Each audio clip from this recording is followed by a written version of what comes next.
Hello everybody and welcome to the Radiator Arms, as seen in Cosmo Girl. Today, a bit of a free-form episode in which we're going to be answering some of your questions, having a little bit of a chat, and Ant is going to have a rant about something he has experienced recently.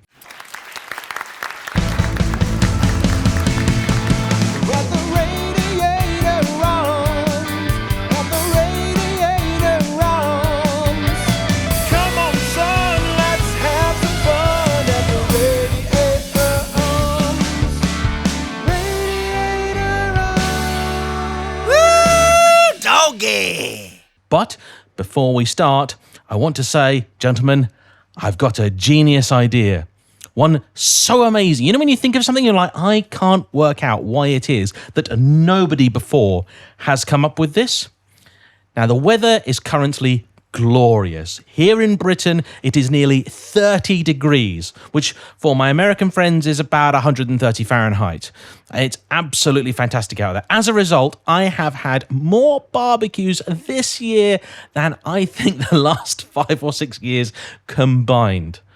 But thing with a barbecue, you just don't get good chips. Right? You're always having burgers, hot dogs, sausages, the odd kebab, stuff like that. And sometimes you just want chips with it, right?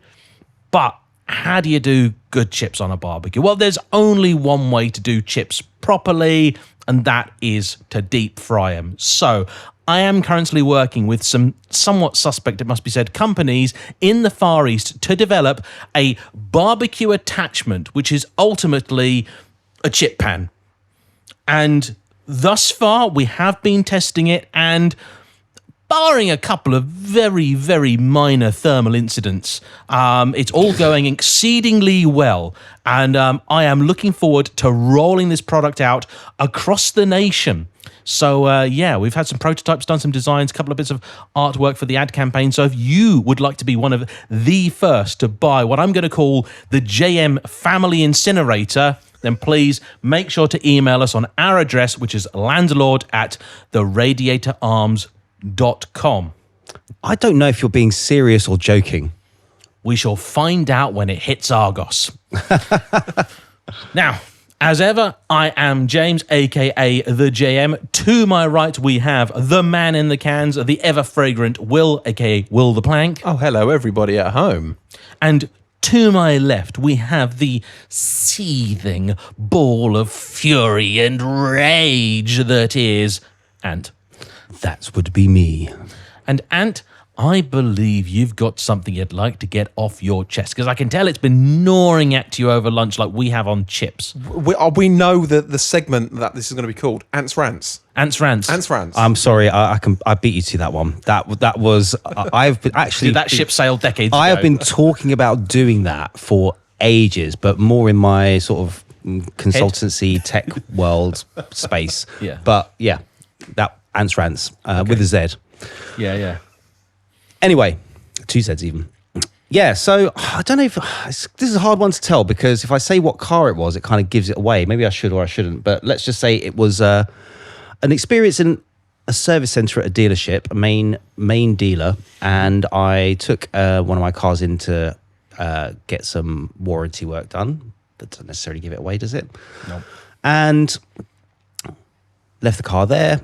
Had a actually really good chat with the manager. He came over to me, he was asking about the car, and he said, how are you getting back from here? I was just going not too far down the road, so he just basically offered to give me a lift. Fantastic. The staff were also great, because there was a part that was on back order, and every few days I got either an email or a little phone call just to say, just to let you know, we're keeping an eye on when this is coming in, and it's all good. Yeah, good stuff. I don't want to say the bad stuff without the good stuff. And there was a lot of good stuff.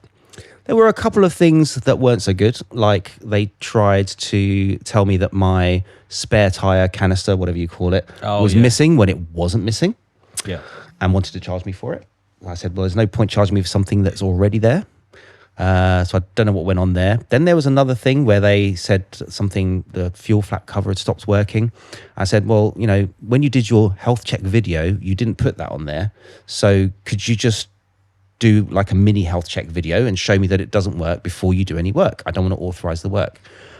No, they didn't. They took apart the sort of mechanism, used the cable on the inside to release it, and now it won't close at all. And then they made the video. So I had no way of seeing that it wasn't working. So now I've got all this stuff that's piling up. And I was like, do you know what? This is really, I don't like this. There's a whole trust issue going on here. I'd much rather have taken the car to the independent I normally do. It's only that this was being done under extended warranty. So it was all done. I came back, showed up with my service book, ready to get stamped and ticked and all those other things. And the service advisor that was dealing with me before was on holiday, and this random dude walks up, starts asking me, you know, which car is it? Oh, can you give me this and that information for security reasons? Sure, no problem. And he was like, yeah, because anyone could just see a car in a car park and just tell us the number plate and say it's theirs. I went, okay. Thank you very much. I appreciate you taking good care of my car. I appreciate that. Bit of due diligence, not a problem. Yeah, very happy with that. And then he took the service book away. He went through the bill, ticked it all off, and then he came back and I had my credit card ready to pay the bill. And he was like, oh, you've not been saddled with the bill as well as collecting the car, have you? I was like, sorry, what? And he said, well, you haven't been saddled with the bill as well as collecting the car. I was like, well, I don't understand what you mean. Like, this is kind of what you do when you take your car to have work done on it. And then there's a bill, and then you pay it, and then you take your car. And he went, oh, I thought you were just collecting it. I didn't realize it was yours. And I think we unfortunately are going to have to agree here that you're probably no longer, you look quite young enough that you're picking up your dad's car. Nope. And I'm not exactly dressed in rags. No, that's true. And even if I You're looking was, pretty fresh, mate. Let's be honest. Appreciate it. I put in the effort. Pretty fly. Yep. And, although it depends on how I dress. If I dress like a farmer, they'd probably assume that I was very wealthy. If they were smart, they would. Yeah, if they're smart. But yeah, anyway, so that was my experience at a certain main dealer that I won't mention the name of. Yeah. Actually, Ant and I had another odd moment or two yesterday. I was off looking at a couple of different cars. I've been thinking of maybe changing one of the big hitters in the fleet for something else, and it's just on account of boredom, really. Now I'm fairly attached to the 550. I own that outright as well, so there's no time pressure on it or anything else. And the Scuderia is very, very special to me.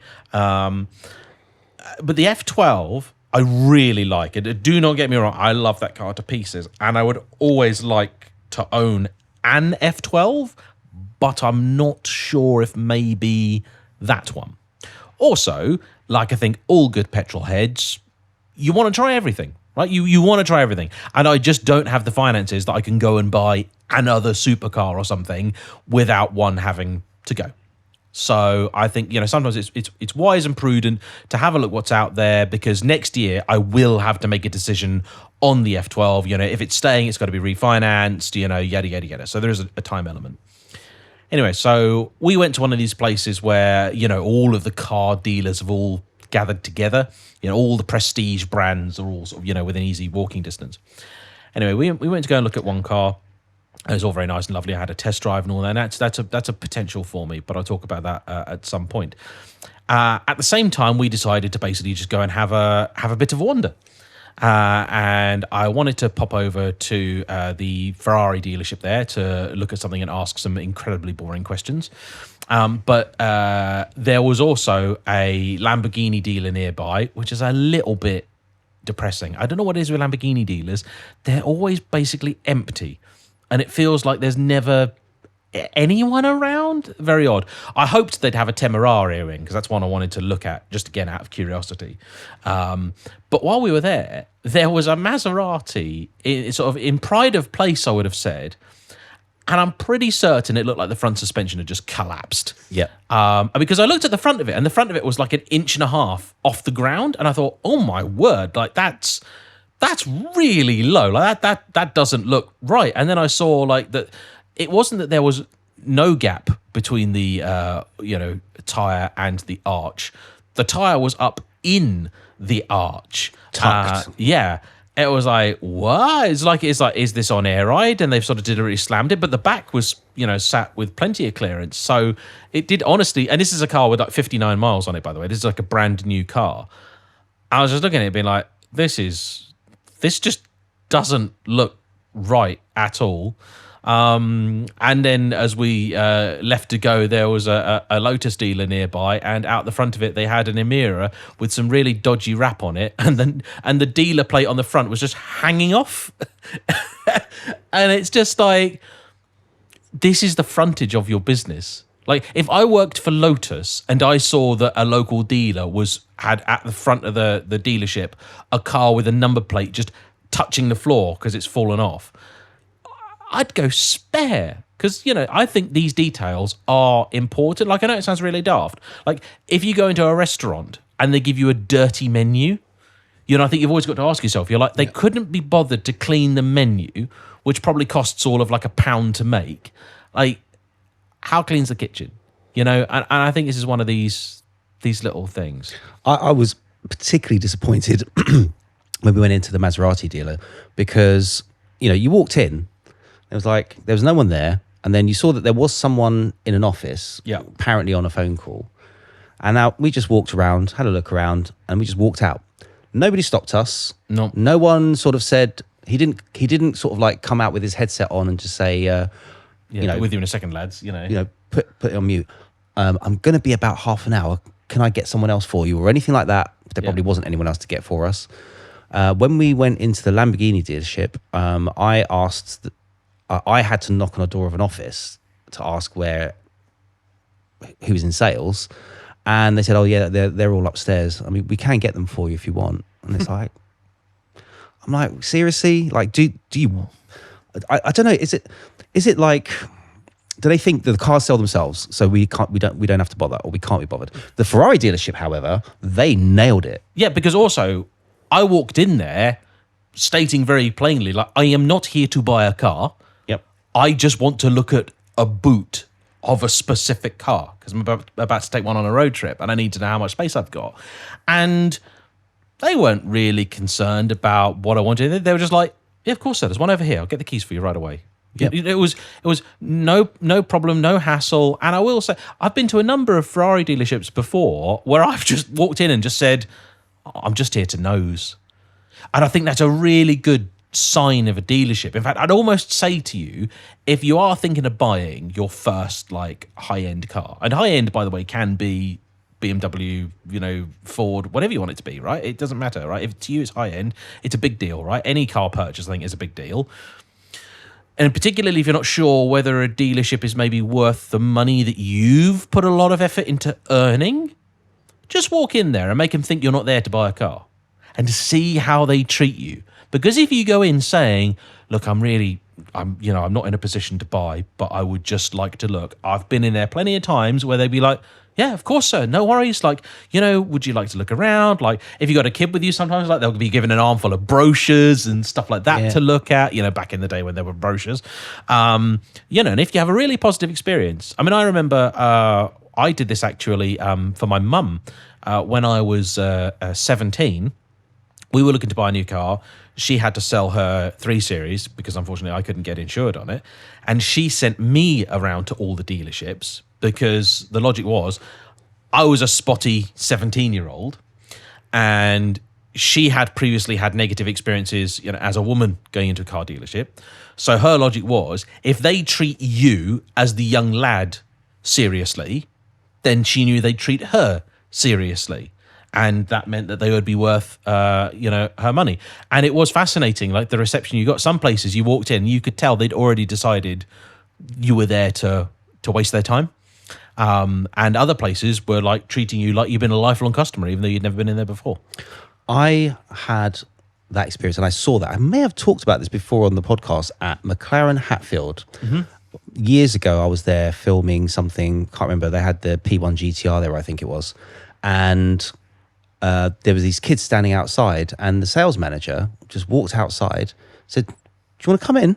And they were like teenagers, like 13, 14 years old on their bicycles. He said, "Do you want to come in?"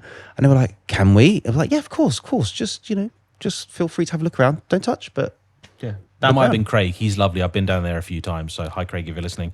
And also, it's very, very smart because I think not enough manufacturers play the really long game because, those 14, 15-year-old lads, now the world has changed. In 10 years, they could be the crypto kids, right? That come back in and they go, hey, 10 years ago, one of you guys let me have a sit in here. I'm here to buy a P1, or a Senna. Or something like that. They could be like, I sod all the cheap stuff, right? I want the nice one. Yeah. And this does happen.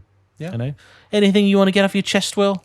Well, I just want to add to that kind of service thing. It's understandable if you're getting mediocre service from Dave's sub $2,000 cars and also refurbished guttering business. But a proper dealer, they come on, they need to, as you said, it instills confidence in you in the brand you're buying. The dealership is the first place you get a taste for any brand, and if the experience is bad, it might sour you on that brand for the rest of your life.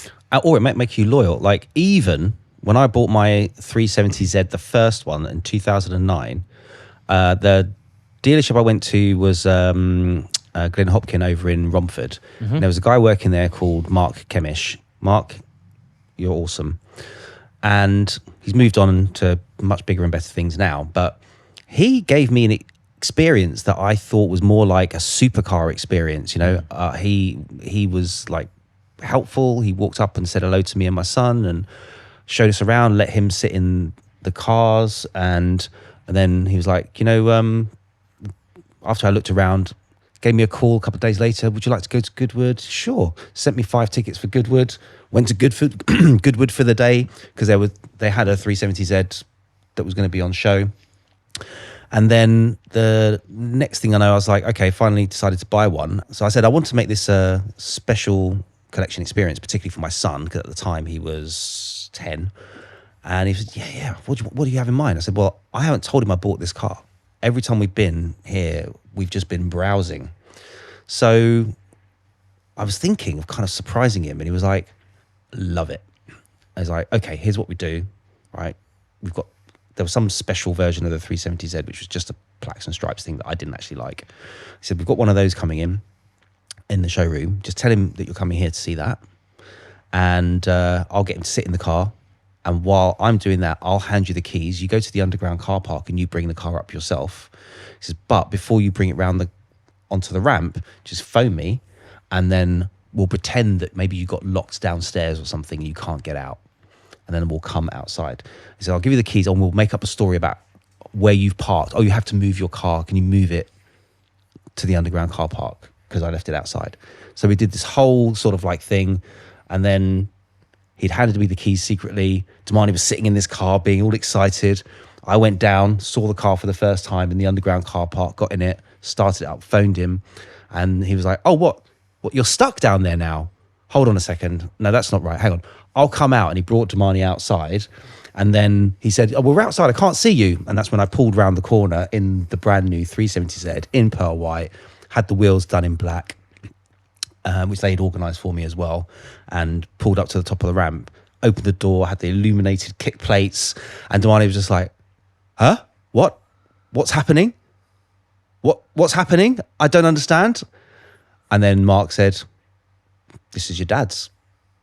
Or it will be after we've signed some paperwork. And he was like, what? I was like, yep, we're driving home in this today. I said, so you're going to have to say goodbye to the old 350. And he was like, I can't, he was just blown away. And that was a Nissan dealership. Yeah. That is such an important day for any young lad, is dad's new car day. Absolutely. And can I just state for the record, Ant's car purchases and reveals have never, ever gotten any simpler. We arranged for his brother to drive a Lexus LC500 once, because I know it's one of his dream cars. Hello, if you're watching.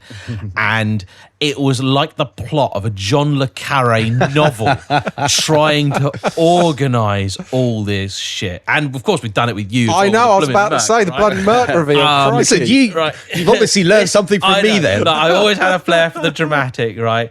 Yeah. Oh my word. But okay, right. Let me contrast this then. Yeah. When I bought my Lotus, yeah, This is such a big moment for me. Until that point, I had never spent more than £15,000 on a car in my life. That was a Z4M Coupe that I bought, and I was so worried about it being a low mileage one, I sold it. I did one trip in it and sold it because I was terrified of losing money out of a 15 grand car, right? Because that was the reality for me at the time. Before that, I'd only ever bought cars worth about 5 grand at most. So I'd spent £68,000 on this brand new Lotus, a model that I knew didn't sell very frequently, from the dealer in Leeds. Now, where they were, for those locals, I think it's Yeadon is actually technically where it is, which is about a 10-15 minute car ride away from Leeds main station. I said to them, can you come and get me from the station? You know what they said? No. It's like, really? Like, seriously? They're like, yeah, no, you have to get a taxi here. So, okay. Do you know who did give me a lift to the station? I got a lift from the station by the company I had just sold a bunch of kit to that had let me buy the car, right?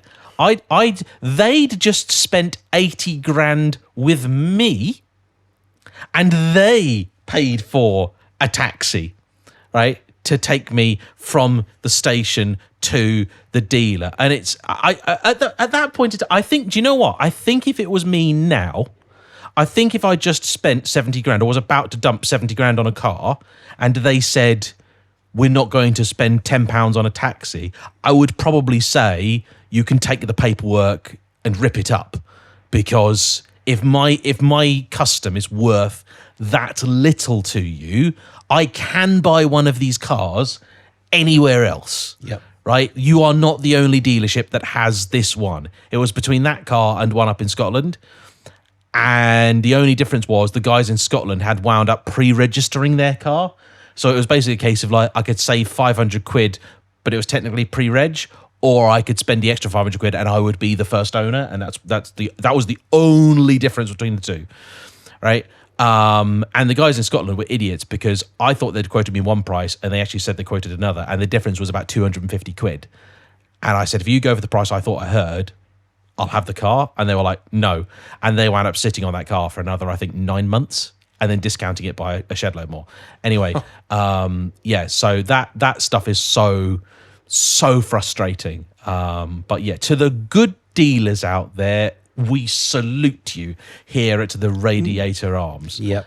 I want to speak about my car selling story. Oh, because we briefly alluded to it in the last episode. The Maestro is gone. Press F. Exactly. F to pay respects. And you know what? I'm really happy with who it went to. Yeah. It was a dad and his son. The son's in his mid-20s. He wanted his first, I think, proper classic. And, you know, they went round. I went out. Father wanted to see the son suffer like he did back in the day. Yeah, exactly. And, the son had messaged me on like Facebook Marketplace. And, it just was kind of the cool thing. And they were saying the car is cool. And I'm like, do you know what? For what it is, it is. And, you know, they talked about all the bits and bobs I'm going to do and, like, you know, tightening up the paintwork. And they bought the 5-speed conversion off me. Hey. So the 5-speed conversion is happening to that car, which is really nice. That's cool. And we've got to meet in a couple of days' time. And I think they're going to bring it down because they're only about an hour away from here. Oh, that would be awesome. So hopefully it's going to stay local and, you know, we're going to keep in touch and things like that. And it's one of those. But no, it's really lovely. I'm really happy with the family it went to because they're proper enthusiasts. The guy, the dad had a bunch of old Fords as well. I think he had either Capri, I think it was 2.8 or something like that, and some other bits and bobs. They turned up and, well, actually, I have to say this now. The first generation of the BMW Mini is a classic Mini now. Well, yeah. Some insurance companies, it is. It's getting up to 25 years old because I'd said in my little Instagram 2001 it came out? Yeah. Yeah, I said in my little Instagram thing as the car's going, oh, well, the dad turned up in a classic Mini as well. Obviously, you know, thinking it's a classic. And somebody's like, that's not a classic Mini. And I'm like, well, okay, maybe it's not in like the original form, but, you know, time has passed more than we'd like to think sometimes. And Yeah, so that was nice. That was an R53 Cooper S, and it's great because I just seen them lump all these Maestro bits out of my lockup into there, the original wheels, the gearbox. I gave them a bunch of spares and bits as Bob as well, and they got it all in this Mini, which is hilarious. Brilliant. And that's really nice. yeah, so that's gone, and while I'm sad, it's eased the pain knowing that where it's gone to is a good home. I mean, at the end of the day, it's their car now. They can throw it down the road and burn it for all is my concern. But I'm glad knowing that they probably won't do. Well, my MG ZS, the one that only very briefly appeared on the channel, that went to a lovely chap who lives in Northern Ireland, and on his way from mine to there, he stopped off at the MG factory. Oh, so excellent. got a picture outside the factory gates, that's cool. which I thought was really nice. And I like that, because to me, especially with cars like that, like obviously you need some money back out of them because you have to make it work financially, but the story is just as important, I think, if not sometimes more so. Yeah, absolutely. And so now it's just the Golf and the Mercedes. It's not bad. And it's been just over a month now since the Merc has come into our life, and it's been a pretty good month. I've done over 1,000 miles in it now, and do you know what the mad thing is I think in the Maestro when I had it, I was only doing about 12 to 1,500 miles a year, and that shows you just how much with like the Merc, you just want to get in it, you just want to drive it. All the longer trips I should be doing in my diesel, I've been doing in that at great detriment to my wallet, I must say. But we pick and choose these things. And of course, it's going to Le Mans with you soon as well, isn't it, James? It is the classic. I'm really looking forward to that. That's going to be great, and I shall be making a video on it. And maybe if we're lucky, in a couple of years, we'll be able to go back, the three of us for the event. I'm really looking forward to seeing what it's going to be like. The classic in particular, I think it's got a really different vibe to it. I've never done the regular race. I was going to do it a few years back, but then the race itself was cancelled, and I just got busy afterwards. And because the problem for me, unfortunately, is that it's basically a week off. And it's a week off in the middle of summer, which is my prime filming period. So I've always looked at it as like, it's not just a week off, it's a week of lost work. Yeah. And historically, I've just not been able to justify it. This year, I've been lucky. The weather's been kind to me. And so I've decided, you know what? I think for my own sanity and well-being, it's time to spend a little bit more time doing enjoyable things. And yeah, sometimes there's filming and stuff in there. I will be filming the trip down to Le Mans, and I'm looking forward to it. But that'll be a video. Absolutely, and that's going to be good. So I've been getting the Merc prepared for that as well for the trip. There's some tinkering videos coming up on the channel with that thing. I've got a radio install that's going. That's halfway filmed. I'm going to do a couple of repairs. There's a couple of little bits and bobs, but overall, it's been pretty good. We found one small rust patch the other day, which was just in a non-structural area that we're going to get done. But you know what? I have to say, having gone through the car now, the condition it is in for 30 years old, it's just hard to say. You just don't find them like that. Do you know what I mean? And I am in awe of just like how good that car is. It is gorgeous. Yeah. All right. So today we had an idea, but Ant and I sort of forgot to do our homework. So over lunch, we put out a post on Instagram asking for your questions, and you have not let us down because we have over 40 of them here. Wow. Some addressed at particular members and some more sort of, for the floor. So I am going to just read some of them out in no particular order, and we can basically answer. So we'll start with Dan Louis Lucy wants to know, thoughts on the Nissan Cube? Love it. Yeah, I think it's quite cool. Is there a new one, or are we talking about the Cube? Oh, I think it's really cool. I'd actually like that as like my parts car, so to speak, to cart parts around in. Normally, I don't like asymmetry, but I think it's kind of cool the way they did the back of that car. I think what they've done with that is they've committed to the cause. Yeah. Like, I think if you're going to do something like that, you've just got to go with it, and they've done that. So yeah, and it's so very Japanese, and I like that. Yeah, no, I really, really do.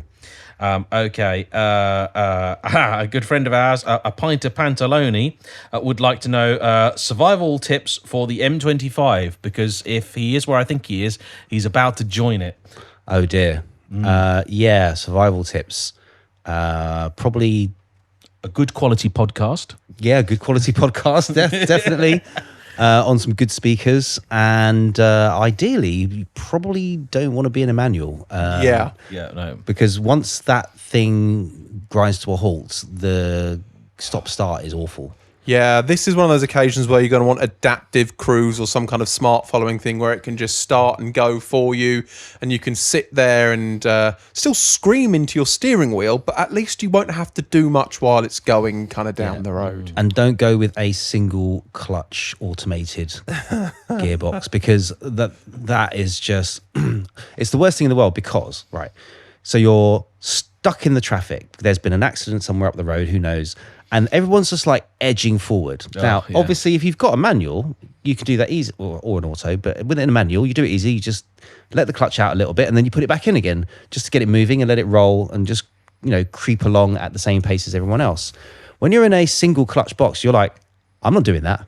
That's my clutch that's going to be gone by the end of this trip. Yeah. So you just sit there, and then there's this big gap that's opening up in front of you, and you're thinking, I ain't moving until there's good 2 car lengths in front of me. Oh. And then people are kind of like looking at you weird, like, what are you doing? And they start beeping you because they think you haven't seen. It's like, no, I've seen the gap. I'm just waiting until I can move and then stop. Mm-hmm. Nobody wants to be caught edging on the M25. No, they do not. No, they do not. To be honest, my biggest piece of advice is just timing. Yeah. I used to do quite a bit of filming, particularly in the early days of the channel, down at Bell and Colville, which is effectively southwest of the M25. And the exit I would take to get home is effectively the entire opposite side. And it involves going through a few of the junctions that are always misery and suffering. And it got to the point where I realised, rather than try and knock off early at like 3:30, which was always going to just dump you in traffic, I'd take an extra bit of time. There was a pub down the road. Is it the Rose and Crown at Thorpe? And they had a sign outside once that said, best ribs in Surrey. So I thought, right, you know what? I want to see if they're any good. And they actually were very good. And so after that, I just made a point of, you know what? At 5 o'clock, I'm going to drive over to the pub, have some ribs, have a couple of Diet Cokes, relax, and then leave, and then hit the road like 6:30, 7, by which point it's a lot easier. And the reality was, yeah, I'd sat in a pub for an hour and a half, but I probably would have sat in the car for at least an hour had I done the journey. So, yeah. I did that the other day, actually. From here, I had to hit the M25 on my way home. And I ended up going to the pub and just looking at the journey time. And I ended up sitting there for half an hour. Mm-hmm. And in that half an hour, the journey time went from an hour and 45 minutes to about an hour and a half. And I was like, okay, I'll just wait a bit longer. So it cost me 15 minutes of sitting, having a nice cup of coffee, relaxing, catching up on Instagrams and other such things. And then I got in my car and I only spent, the overall journey time was only worked out to be a net 15 minutes. Yeah. 15, 20 minutes net extra or later that I got to my destination. But instead of sitting in the car stuck in traffic, I sat in a nice, lovely country pub. And that is a proper life hack, that, I think. Yep. Yeah, there you go. It's just using your time wisely. Yes. That's what it is. Okay, here we go. Jordan Cave says, would you rather own a GR Yaris or an Evo 5? For me, it's the Evo. Yeah. I've never really experienced any of them, apart from sitting in the back of the GR Yaris the other day. You've got a great photo, which we're going to have to upload of here of my head up against the roof lining in the back of the GR Yaris. Yeah, let's just say that none of the test drivers at Toyota were of Will's dimensions. No, they were not. I don't know. Evos are cool, but actually, if I get another car to add to any of my collection, I want something really kind of small and short, like city-like now. So like maybe even like a Fiat 500 Bath, things like that. I mean, that's a discussion for another day, but I'd have the GR Yaris because from what I did experience in the passenger seat of Ant flooring it seemed like it had a good little bit of pickup, and that's a car I'd like to look at one day, more detail.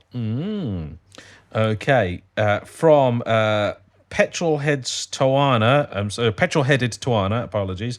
The ideal two-car solution for under £100,000. It's a good one, isn't it? Ooh, that's a good one. I like that. I can't necessarily say the particular ones, but for me, it's always going to be an estate or a hatchback if you don't need the extra boot, and something really sporty and something really epic. because you've got an amazing, sensible daily driver, is what actually I've come to learn in recent times, through help of James especially, is that everybody needs, if they do have any form of commute, something sensible that can do everything, and then something ridiculous that can do maybe one or two things. I think, for that sort of budget, I would get, and you'd spend about 90 grand on this to leave you some room to fix the inevitable problems. This is going to be a pairing that could be perfection or just a living hell on four wheels. Range Rover, full fat preferably, as you go anywhere, do everything daily. Ferrari 360 Spider. Manual. Okay. Yeah. Spend about 60 grand on the Ferrari, give or take, maybe 20 odd on the Range Rover. And, you're going to have a really beautiful, luxurious car for your dailies, and then a nice top-down supercar experience, manual gearbox for the twisty stuff and the fun and everything else that's also usable for a weekend away for the two of you. But, yeah, I think, that to me is pretty hard to beat. I have nothing sensible to offer you. That's fine. That's absolutely. We wouldn't have you any other way, darling. I think the most sensible thing that I could think of might be an R35 GTR. But then I'd want a 370Z. You'd think that me being the youngest would be the least sensible, but no, it's the opposite way round, isn't it? Yeah, no, this is opposite worlds, the Radiator Arms. I'm convinced that my mental age is like the equivalent of Benjamin Button. Yeah, I can I see think that. I'm slowly regressing to being We're going to find him in the home with McDonald's trays under the back of his wheelchair. Oh, yeah. Aren't we? Yep. Skidding around the That flower was me. patch, trying to impress Beryl. Oh, poor Beryl. Do you know what, James? I hadn't even thought about that, but now I'm excited. He's going to get old disgracefully, and we're here for it. Yeah. Damn right. Look, growing old is mandatory. Growing up is optional. Absolutely. 100%. I'm growing backwards.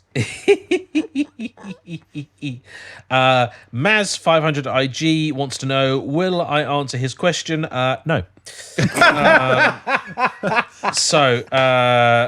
Okay.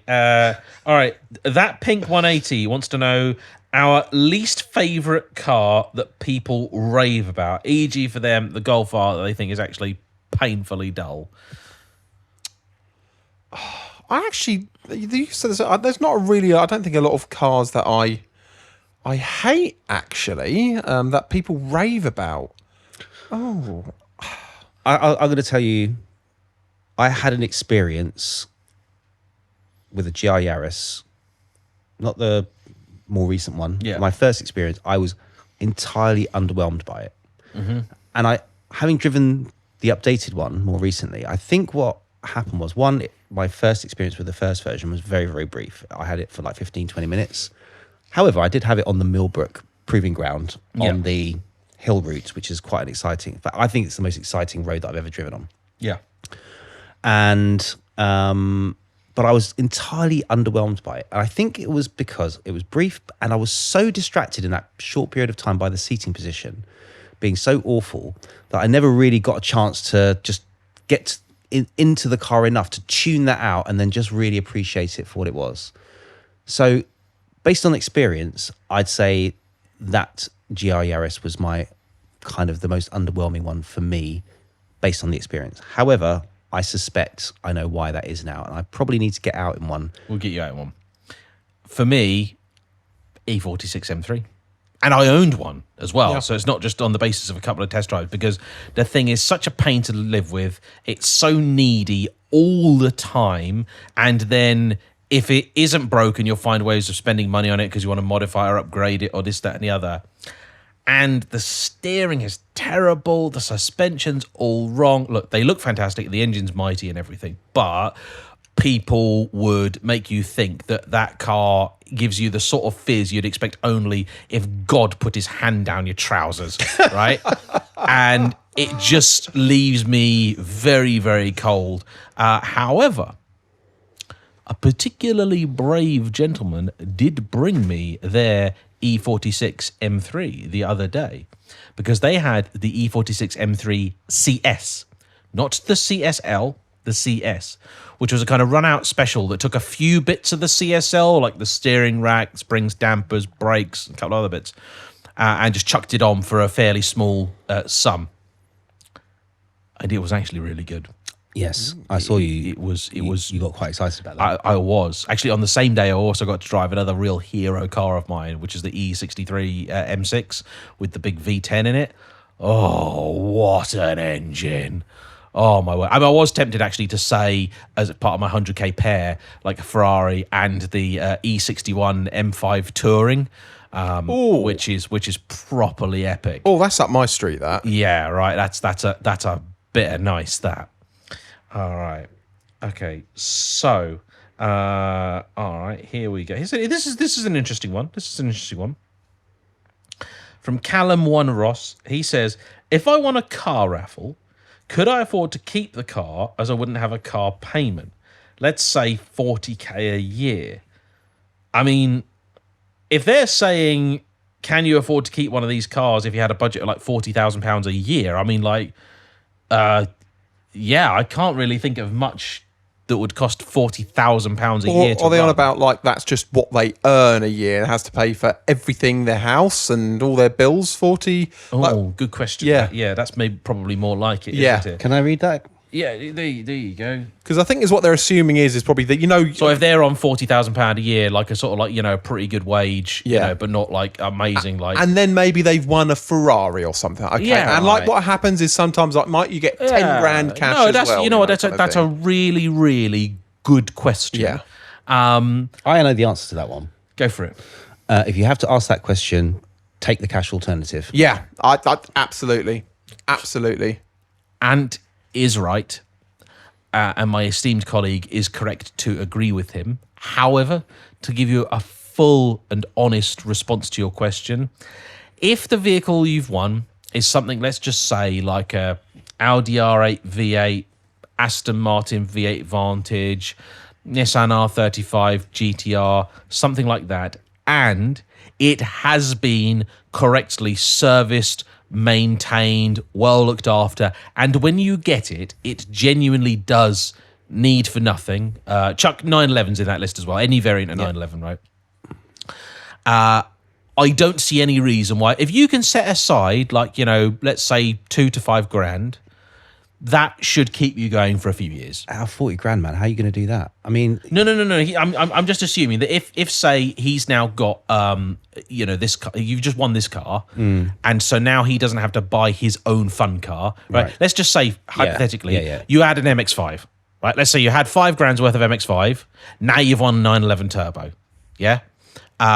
You could sell that MX-5, and I would say that eventually it's going to nobble all of that money. Yep. But I would say if the car has been well cared for and what you got to pay for is just routine maintenance, I'd say you get 2 or 3 years out of like 4 or 5 grand. Yeah, I think it depends on the car. Like if something like an Audi, I would say that's a really good one because as long as it's got like half decent mileage, as in not too high, you can get an extended warranty on it for very cheap. Usually these prizes come with some additional money from £2,500 to £10,000 on top, which I think the whole point of that is so that encourages to keep the car. Keep the car. You can, cover your insurance and whatever like that, and that will probably be, enough money then to cover most of the bills as long as the car was looked after.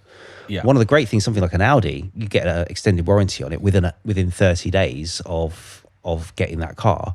And anything that goes wrong generally would be covered under the warranty, apart from wear and tear. So if it needs a new clutch, not going to happen. But otherwise, and if you win a new car as well, if you've done one of those raffles where you win a brand new car, then warranty. Every new Ferrari comes with 7 years of free servicing and 4 years of warranty. So and actually, all you've got to do is pay to put fuel in it and that sort of stuff. But that's not going to be that bad. That's longer than I expected for a warranty on a supercar. I don't know why I thought it would be like really piss poor. Oh, it used to be. Yeah, but like 30, 40 years ago. Ferrari actually been pretty good in that segment. I mean, they were very smart with doing the 7 years free servicing. But in fact, the only car that I ever owned that did have it when new was the F12. Unfortunately, by the time I got it, I think it had just had one of its last free services. But it even says on it, like, your next free service is due in, 10,000 miles or whatever. I think that's genius. I mean, at the end of the day, it's not free. It's just included in the price, right? Yeah. At the end of the day.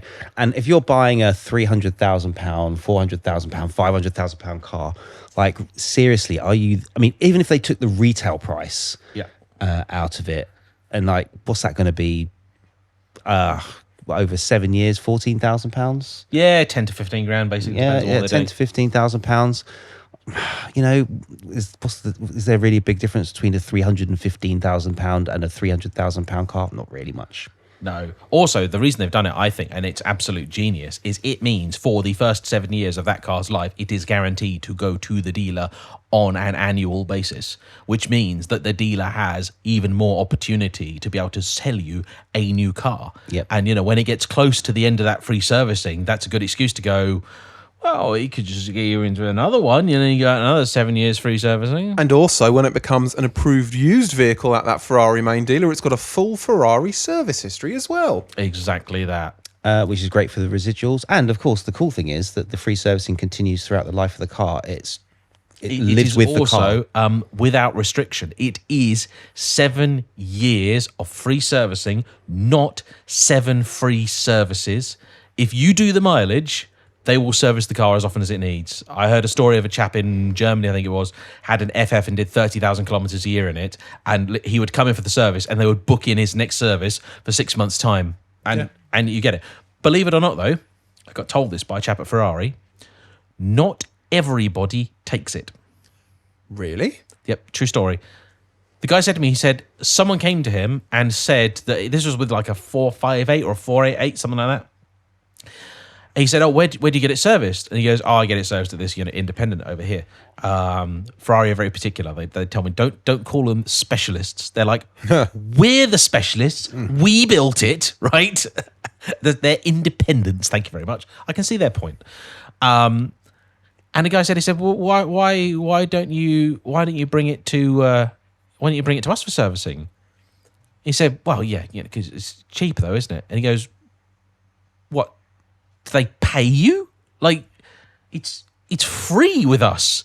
He's like, yeah, but it isn't though, is it? He's like, no, it is. Like, it really is. Like, this guy just thought it was some sort of con or whatever. And he's like, no, it really is 7 years free servicing. Like, we have no other way to explain it than 7 years free servicing. Like, I don't know the words to use beyond 7 years free servicing. So yeah, so there you go. All right. So yeah, I think if you got a new one, but interesting fact for you from BOTB, I think it's something like 99% of people just take the money. With BOTB in particular, the car that you quote unquote win, when you see people like standing next to a car with a big novelty check or a bottle of champers or whatever, that is not the car that they would win. If they actually choose the car, then it gets spec'd for them or whatever, and then they get the car, but basically nobody takes the car. That's how it is. Okay, this is from Eminem09, which says, am I the best sister in the world? And as that's actually my sister that has messaged in, I suppose my hand is forced and I have to say, well, you're the best one I've got. I was going to say mine's pretty good. I've got a good sister as well, to be fair. Okay, so yeah, we will let you know, Michelle. Apparently Will's sister's really good, so, but, can't judge. I haven't met her. I'm Michelle.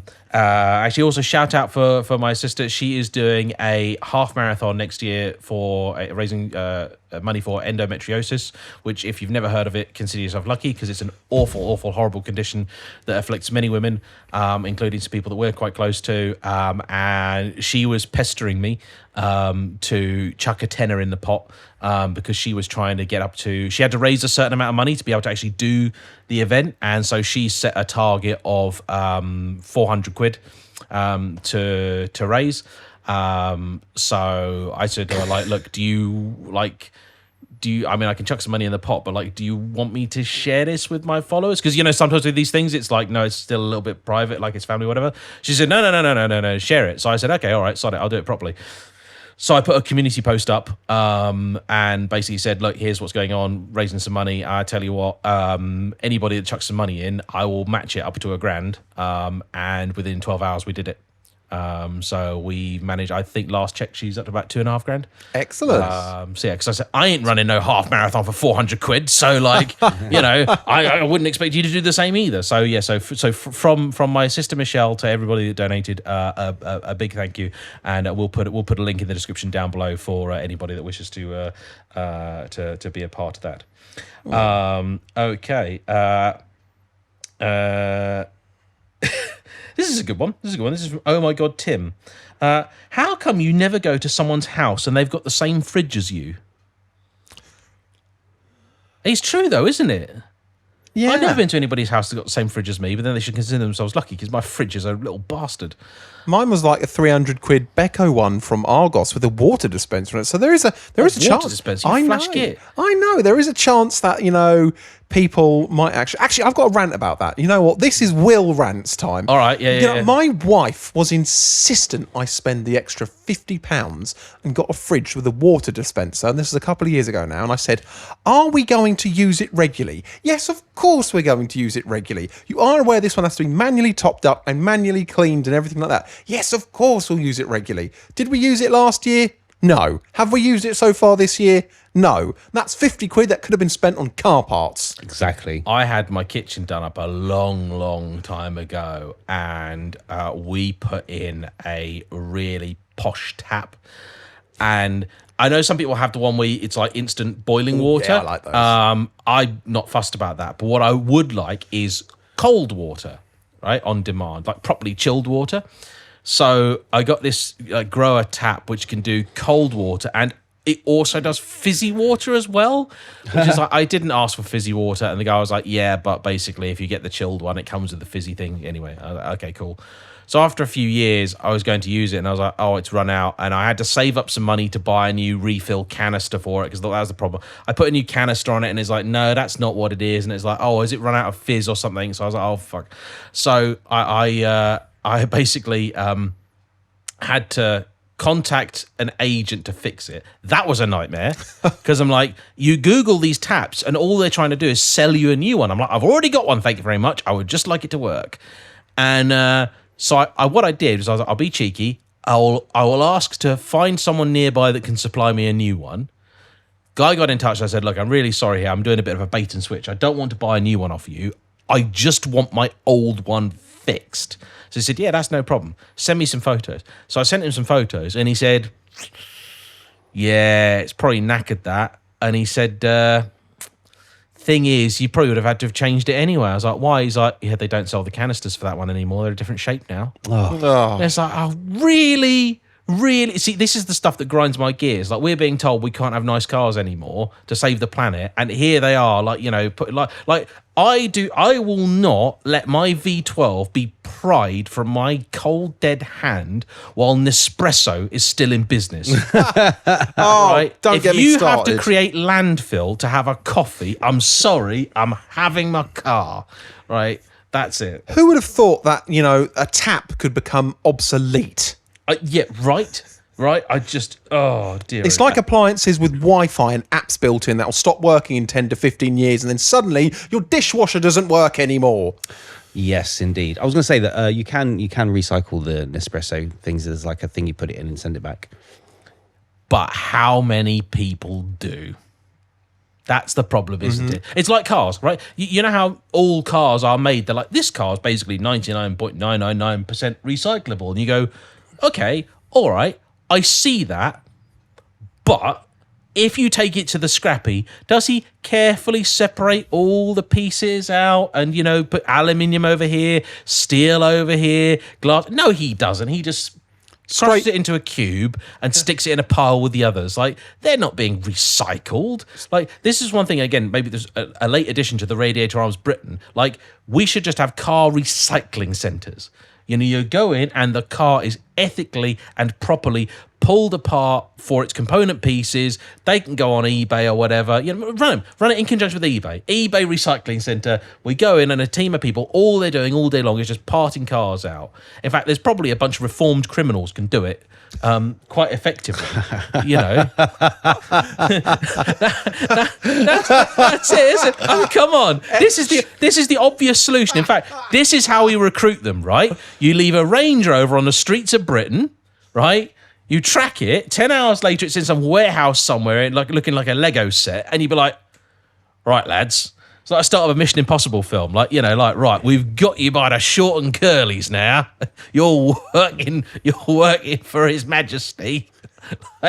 Next 10 years you're doing this. Stripping cars, and if you've got a problem with it, speak to Ben the Sparkle. Yeah, you're back inside. And whatever you do, don't piss off Tony 210s.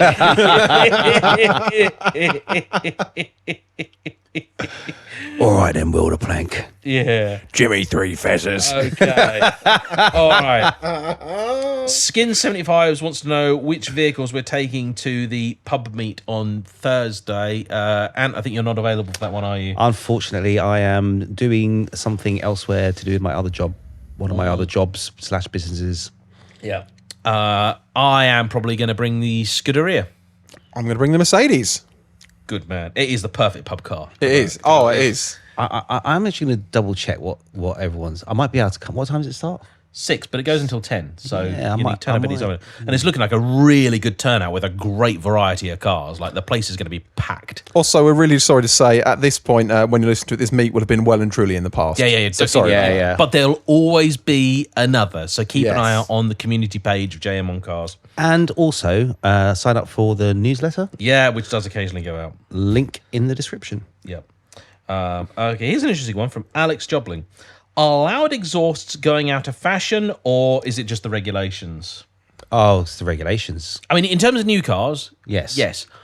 But I also feel like they're not quite as prevalent as they once were. I have a theory about that, actually. I think basically there's a certain, how do I say, Je ne sais quoi. group of people, Yeah. often in BMWs, Mercedes and Audis, who like to drive at about 60 miles an hour down a 30 briefly, just so they can go ba, ba, ba, ba, ba, ba, ba, ba, ba, ba, in a residential area. And I think those people have kind of ruined it. And it's like, I don't want to be associated with those people. 100%. And it's just like, I think some people are just saying, okay, like maybe not. There might be another theory, and that could be that they are cracking down on it more on MOTs, because if you make your exhaust significantly louder than when it was type approved, then that is considered to be an MOT failure now as well. So Yeah. I'm attempting to achieve the impossible at some point soon. I want to put an exhaust on the Scuderia, which will make it both quieter and better sounding, and I believe this is possible. yeah, but you also want it to be louder and better sounding as well, don't you? No, because I want to take it on track. Valves. That's what valves are for. I have those, Yeah. but I have to be very careful because you have to make sure that if you have the valves closed, there's still enough flow that you're not going to do any damage. True. I was going to say this, to me, the Scuderia, when I was in it the other day, sounded pretty good. Yeah, but there's a certain aspect of the sound that's lost in the standard exhaust design. Once you Yeah. put an X-pipe on it. Yeah, in fact, we can actually do this, and this works for both the viewers and the listeners at home. This is what the Scuderia sounds like now.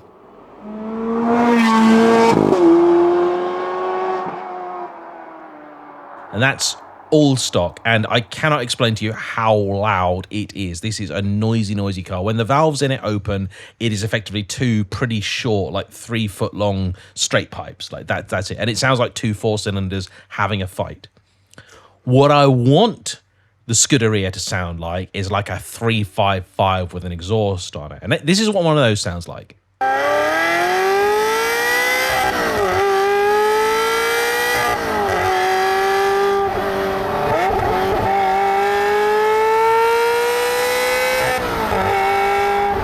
Now, it's never going to sound exactly like that, but there are a few people online who've put on, I believe, particularly the Klein system.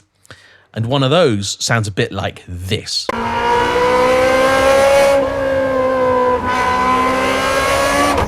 And that's the noise I want. If the Scuderia made that noise, perfection.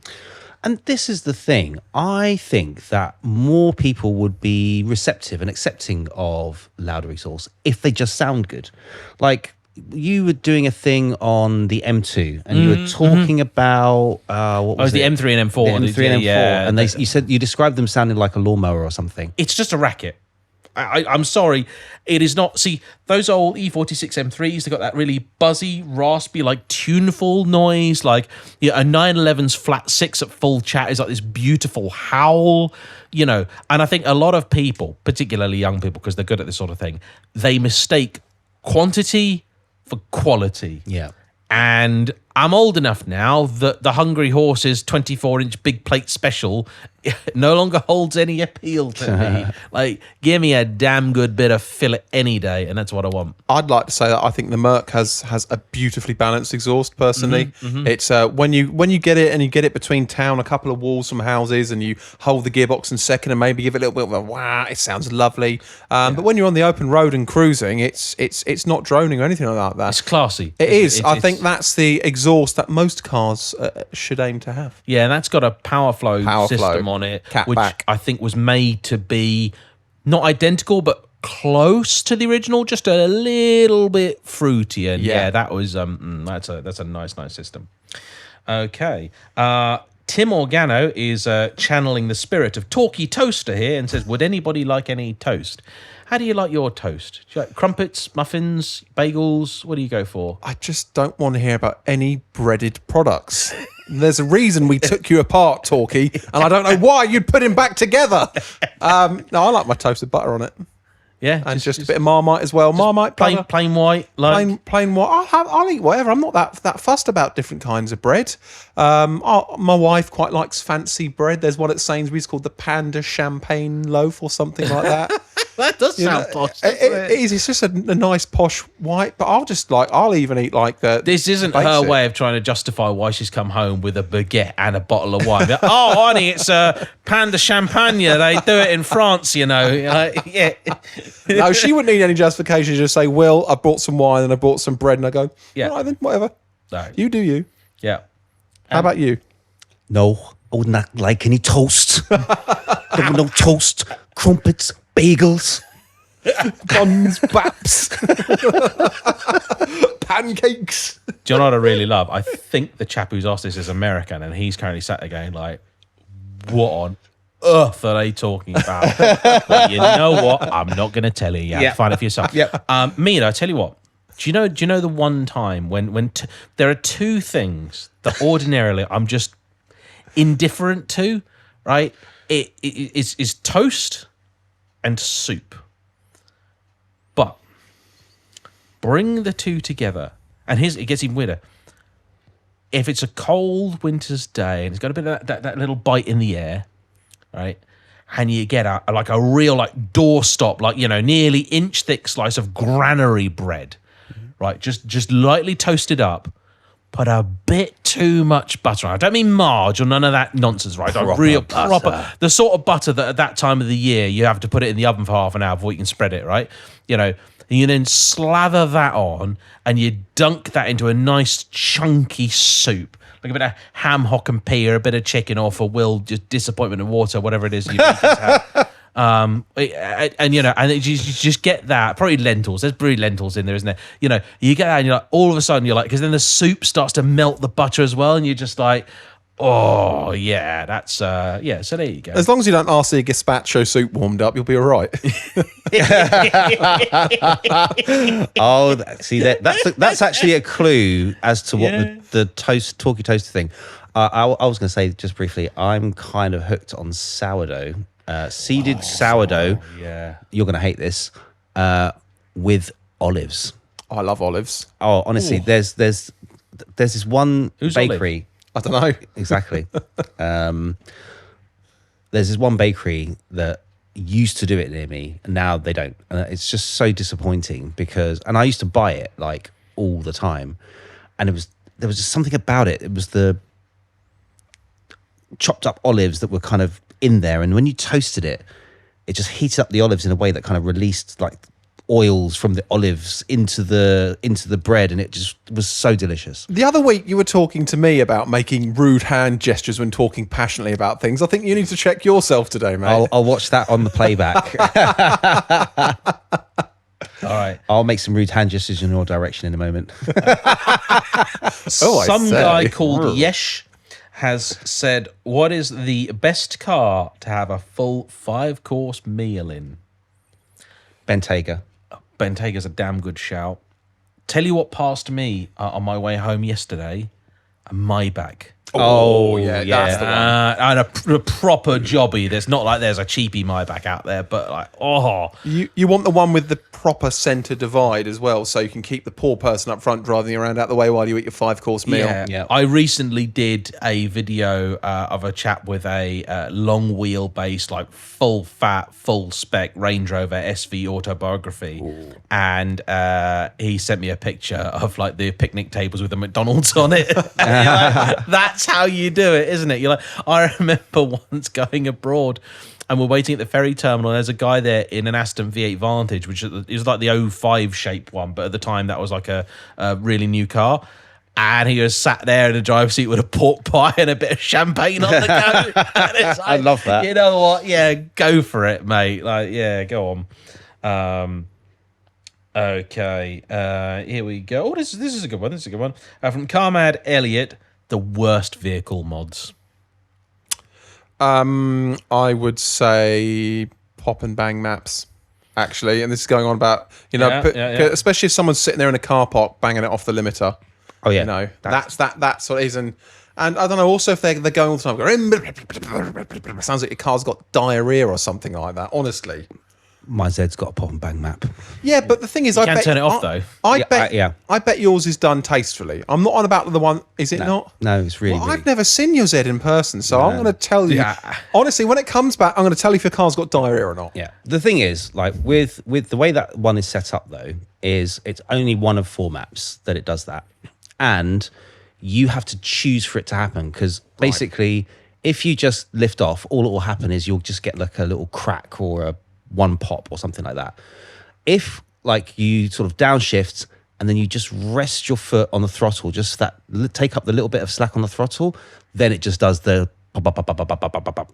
But you have to choose to do it. And generally speaking, I only choose to do it just to wind some people up, because when I put it on YouTube, I get loads of comments with people telling me what a cool sound it is or what an absolute knob I am. Either way, it's all engagement, and I want to thank you for that. Yeah, engagement, that's true. Or I use it just for my own personal pleasure in, when I'm out on the road, but in the middle of nowhere or on a motorway where there isn't anyone, I don't do it through the middle of town. Despite the fact that my neighbours would often ask me, we really like it, can you do that some more? I'm like, nope, that is other neighbours. Is where I hate it. I've got a family member who lives on a main road, and I sometimes stay round there, and you get woken up at 4 a.m. by somebody going down this road, which is a 30 limit, double the speed, and as they're approaching one of the corners, and you can feel it shaking the room, and you're like... If it sounded good, though, it wouldn't be so bad. But it's probably because the exhaust sounds crap. Yeah. I think the most obnoxious pop and bang map was actually on one of my own cars. When we were tuning the Celica, I wanted to engineer in a little bit of crackle on the overrun, which I think is perfectly acceptable, right? But unfortunately, there just wasn't a way to engineer that with the ECU and everything that we were using. And they were like, look, what we've got is there is what's technically an anti-lag option. And you can set it, because they said some ECUs have a setting where what you do is this is enabled and then it's on a timer. So it'll do its thing, and after like 1 or 2 seconds or whatever, it stops. There wasn't a way to do that with this. So they said, well, what we can do is we can set it so there's a threshold. So over a certain RPM, it will do it. So I was like, okay, we'll set it so that it's about 4,000 RPM. And we tailored it a little bit, and we tweaked it. And I asked them to turn it up a little bit, because on the test run, it didn't seem that bad. And basically, if you're driving the car, if it's over 4,000 RPM, you go, and it won't stop. Like, it will never stop. And you're just like... this is a stupid idea. I was like, this is such a stupid idea. You know what? That's great because I know the person very well who tuned that car because I went to school with them. Hello, Matthew. And he was one of the most obnoxious car owners in his younger years. So, that fits in well for one of his tunes. Do you know why? I mean, I would argue to someone that, you know, my pop and bang map isn't a pop and bang map. It's a cylinder cooling map. Because that's how it came about. Like, basically, you're dropping fuel into the cylinder, but not igniting it. That helps to cool the cylinder. Okay. That carries out into the exhaust and then explodes in the exhaust because of the heat of the exhaust, for the most part. Yes, it causes the exhaust heat up, but it helps to cool the cylinder. And that's where that whole thing came from in race cars, where they were dumping fuel to cool the cylinders. Well, also anti-lag is to keep the turbo spinning. Which is a different thing. So on an NA car, you don't need, obviously, anti-lag. No. On NA cars, it's used for cooling. On Rally cars and whatnot. rally cars, you want that anti-lag to keep the boost up. But that's because that's actually igniting the fuel in the exhaust. Yeah. The problem with anti-lag is but it's almost what you would call external combustion. Yeah. Because the fuel is igniting not in the cylinder, it's igniting basically in the exhaust, which is then keeping the turbo spinning. So hence anti-lag. The thing is, you're basically firing fire through your turbo all the time. And so on a rally car, it doesn't matter because they're going to chuck the turbo in the bin after a session anyway. On a road car, it's a stupid idea. It should be used sparingly. Very sparingly. So, from Nicky Long 89 says, "What's the next bike for me?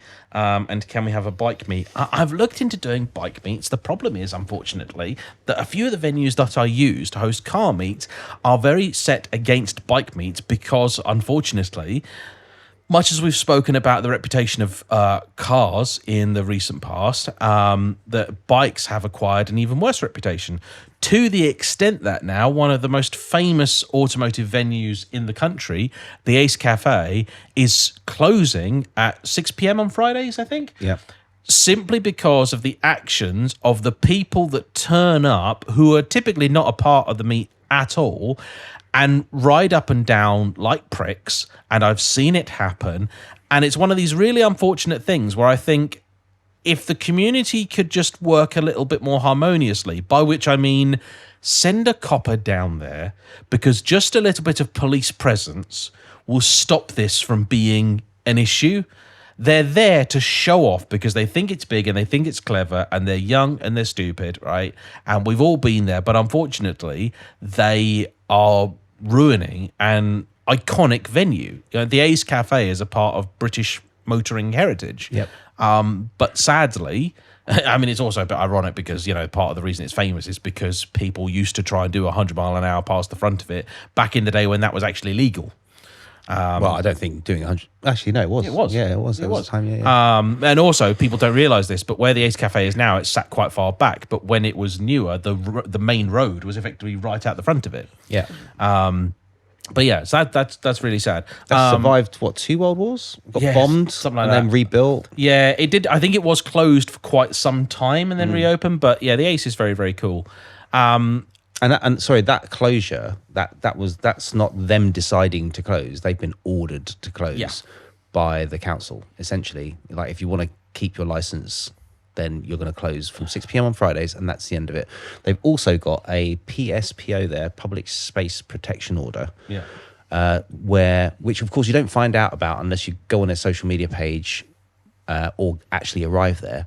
But one of the things in the order is that you can't convoy there. Yep.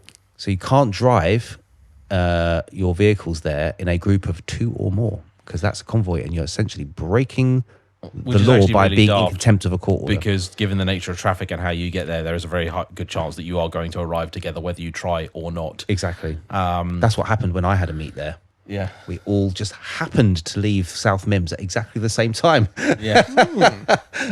I mean, I've been amazed that the Ace has been allowed to stay open for as long as it has, because if you've been there recently, you'll notice that there are developments getting closer and closer and closer to it. And basically, as soon as people start living next to a venue like that, Yeah. Its days are numbered. Yeah. In terms of next bike for me, though, I would love to. I just want to buy something that's sexy to look at. Probably a Ducati, likely a 749 is what I really, really want.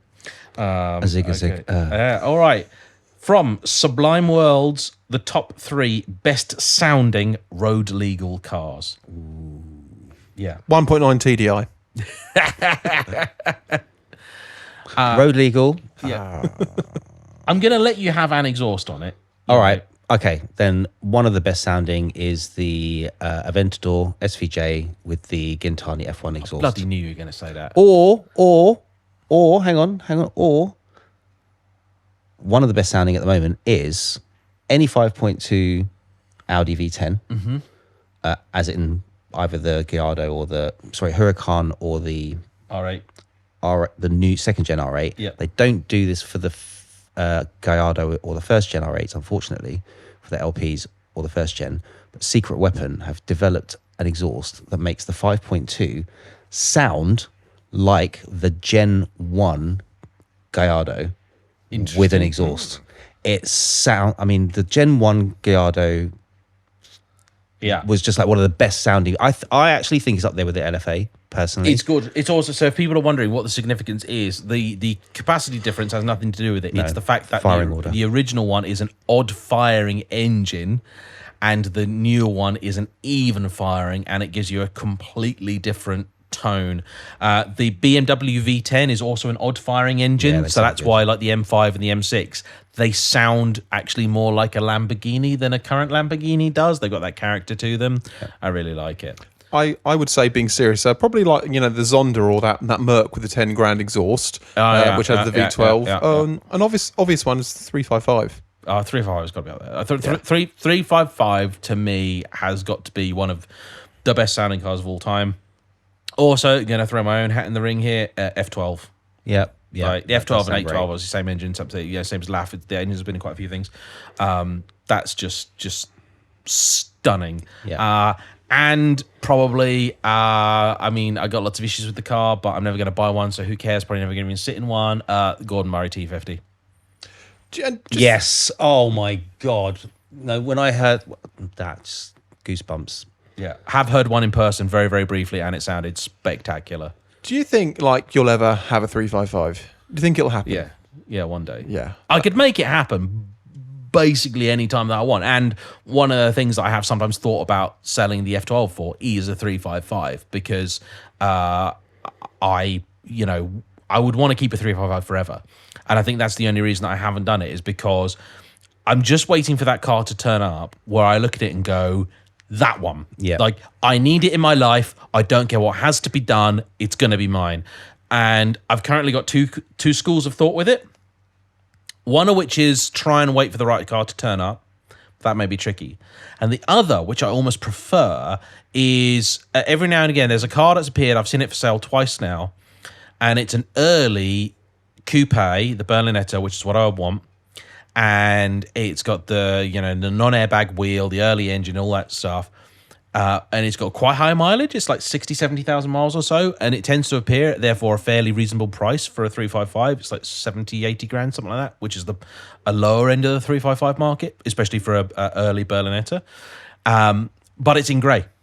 It's just in like a plain grey. So part of me is like, I wouldn't want to buy that. The other thing that I'm also toying with, and I've been toying this for quite some time, is buying a challenge car. Oh God, I want a challenge car so badly. I have on a few occasions been tempted to ask the guys whose challenge car we drove if I can buy that one. It's a left hooker, but I almost think like in a challenge car, I wouldn't really mind so much. And if you take it on the continent, then all of a sudden left-hand drive starts to make a lot more sense. What's the difference between the challenge and the normal ones? Well, the challenge is a race car. It's a legit race car. But with the 355, it was interesting because the challenge was actually a kit for the road car. So many, not all, but many 355 challenges are road registered, road legal, and everything else. What's interesting about the one that we drove is that basically had the challenge kit fitted to it, but it didn't get raced. So it's still got almost all of its interior as standard. So, because you've got one or two ways. Either you can buy a 355 and try and challengize it, or I think what I'd actually probably prefer to do, I've nearly done this a few times, You buy a 355 race car, and then you basically just try and take it like a step back. Make it road legal. Yeah. Well, sometimes you don't really even have to do that much work because sometimes it is already road legal. Sometimes they just take the headlights out for racing because obviously if you crash it, you smash the headlights. Like they weren't going to help you in the race, but very often they'll get sold with the car. You then just put some interior and stuff back in it. So I'd keep like the challenge seats and things like that because they're quite cool and they're not even that expensive.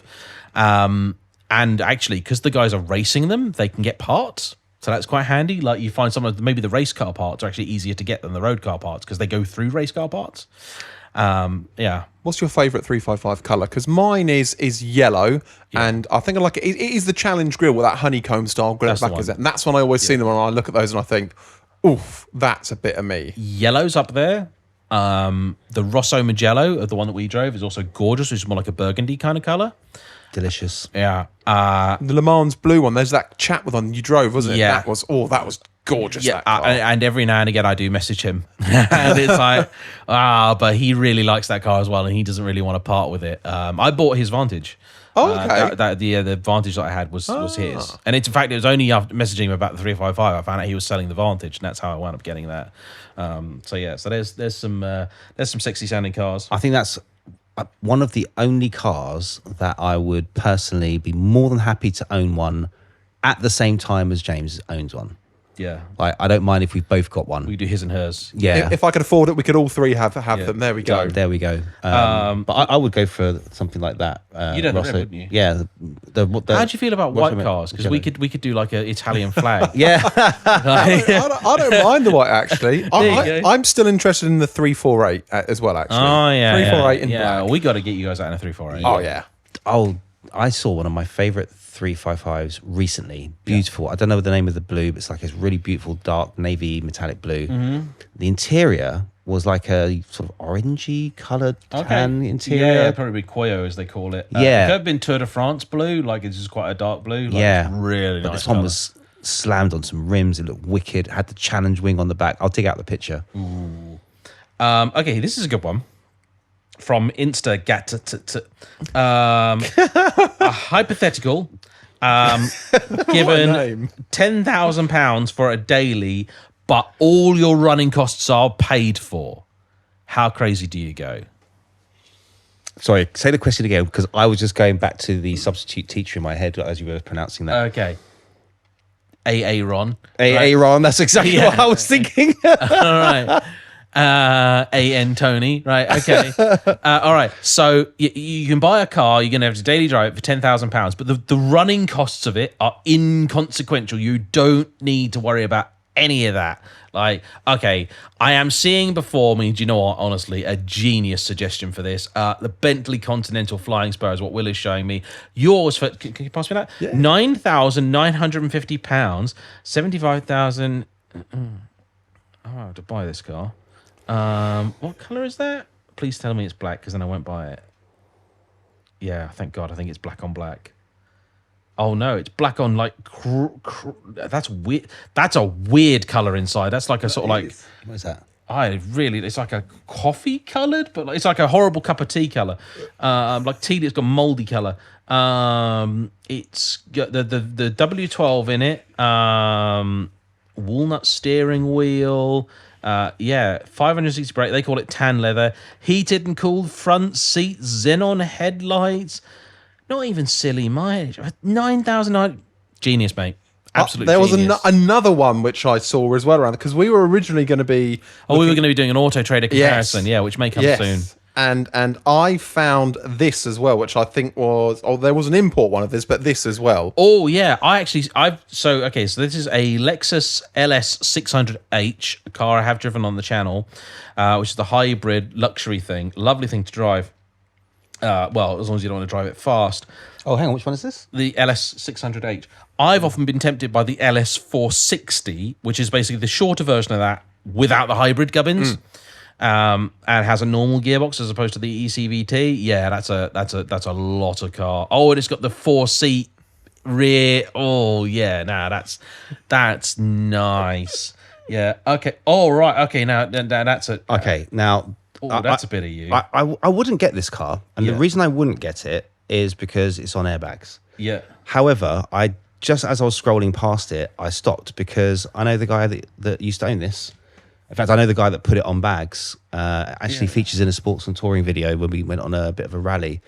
And I think it was the first XKR that was put on bags anywhere. So and he said that very proudly. X150. That's the sort of car owned by somebody whose Instagram handle is the Bag Jag. Look at that. But when you Bags on see it in bags. person and it sounds amazing, I know this car. That's not what I was actually stopping by to look at. I was just sort of trying to get some inspiration. Something like an MR2, which I think is quite cool. I would go S2000. if you could find one, and you probably can if you're willing to get a ropey one. But as you haven't got to pay for running costs, it's not a problem.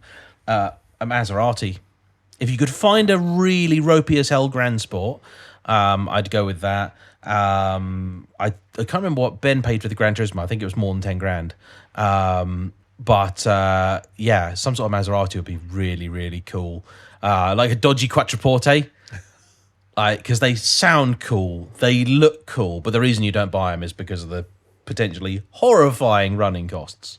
Right, let's wrap up with this one, which I really like. This is from SEG Photo, and he says, if you were a new young driver again, what would be the car you'd run out to buy? If I was a what? I think what he's saying is if we were 17 again now, Oh. and looking to buy our first cars, what would be the one that we, is within reach, like, so not silly expensive, but like what would be the thing we'd be lusting after in the current car market? I know the answer. Is it a Z? No. Oh, No. I would go for the... I know this sounds stupid. I would go for a 350Z again, but it's really hard to find one that's in a really good condition at the moment. And the people that have the ones in the good condition don't want to sell it. yeah. So for the 350Z, it'd be hard to find a good one. I would love an HR in particular, but again, a good one is... Tough to find. Yeah. Also parts, expensive. And the juicy. And the juicy. However, I've fallen in love with another Japanese car. It's the RX-8.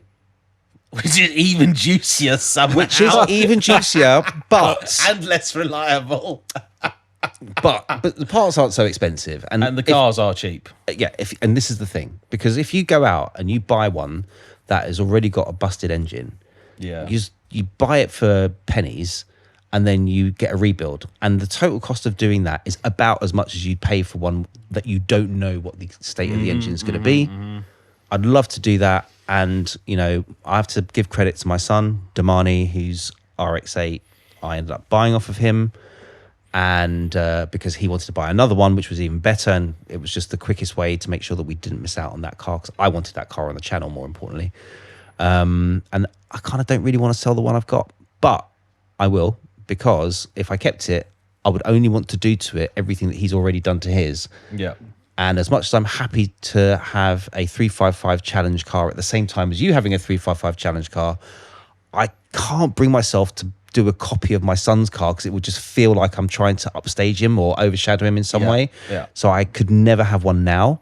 But honestly, what he's done to that car and what he plans to do in the near future, I think it's one of the coolest cars out there at the moment. So I want to go a little bit more sensible than that, actually. As we've said before, that sometimes you have to get creative in situations where you perhaps can't achieve or do what you want because there's other restrictions. So obviously there's going to be with age, there's going to be insurance, perhaps general vehicle cost. I'm going to go down the route of some old man Luxo barge or something like that. You can probably get an old diesel of some sort, something like a Citroen C6. Now, this might sound insane, but you'll probably be able to get one of them cheap. You'll probably be able to find one that has been looked after, hopefully, because, they're more likely to be owned by somebody who is older, could afford them when they were new and keep them running. And the likelihood is something like one of those is perhaps going to be cheaper to insure than any average hatchback or any other car that any normal kid would have, because they're not going to be bought by people at 17 normally, like that guy who had that 7 Series. He was 19 or something like that. It wasn't actually that egregious for him to run. It's the same kind of thing. So not even necessarily a Citroen C6, but something along those lines, something that is kind of maybe gives you more presence on the road than you could have perhaps got with your little hatchback. Yeah, but That's very well. Well, that's what I'm saying. There are other little wills out there, in some mindset regard. That is. Why are you looking at me like that, Anne? I keep my little will to myself. Thank you very much. At 6'4", you're quite a big will. Oh, thank you, dear. But yeah, I think there's an appropriate market for that kind of thing if you think a little bit outside of the box. Right, moving swiftly on, James. Well, if I could somehow retain an element of the wisdom that I have, attained over the last couple of decades, but we're still 17 again, so with limited budget, this and another. There's a few cars that I would definitely be lusting after, which might feel temptingly doable. One of which would be the VW Lupo GTI, which is an awesome drive, but possibly difficult to insure because of reputation. Also, though not particularly expensive to buy, very difficult to find in good condition. So I would then be more of a persuasion to sort of follow your trend here. And this is actually partly what I did do when I was younger. I tried to go for the stuff that was maybe a little less obvious.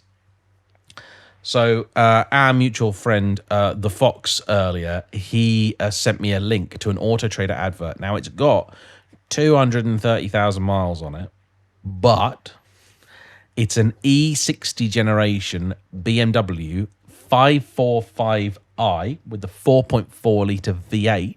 Nice and economical. So 330 horsepower. More so than your bloody RX-8, matey. Probably. Right? Having had that engine in my 6 Series, I can tell you that on a run, it would do 30 to the gallon.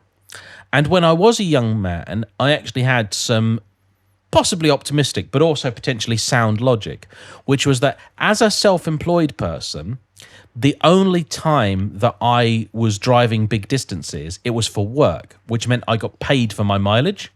So having a big, slightly thirstier engine didn't really make a difference because if I didn't work, I didn't go anywhere, and so the car didn't cost me any money. That's why for a very long time I didn't finance a car. I'd buy a cheaper car outright because if I wasn't working, the car wouldn't go anywhere, so it wouldn't cost me any money.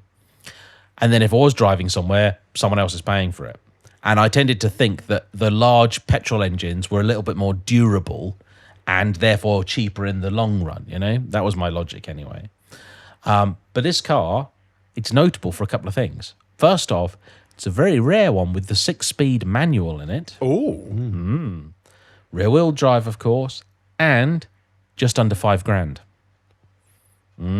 So you're buying it then? No, he wants to buy it with me, but I pointed out to him that I've already got a manual V8. Not that it's been revealed on the channel yet. That is true. However, Watch this space.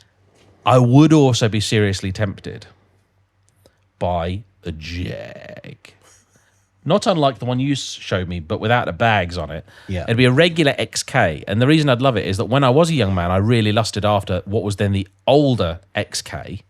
But I knew that they were an old car underneath and they were going to cost a fortune to run. The new XK is a much more modern thing, much easier to run. Actually, again, surprisingly economical for a 4.2 or 5 litre V8. You can pick those up for frighteningly little money. They're relatively reliable. They're great looking things. They're great driving cars. And they are a good way to look like you've got a 50 grand car for about a tenth of the budget. Yeah. So I think that is where my money would go. That's a pretty good idea, actually. I like the sound of that. And on that bombshell, I think it's time for us to wrap up. Yeah. If your question wasn't answered, sorry, but don't worry. There'll be plenty of opportunities in the future. Yeah.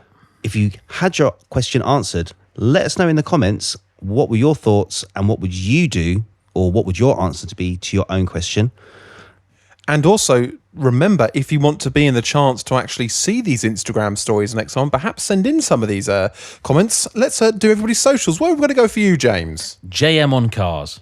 And for you, Ant? SPORTZNTOURING. And I on Instagram am Will the Plank.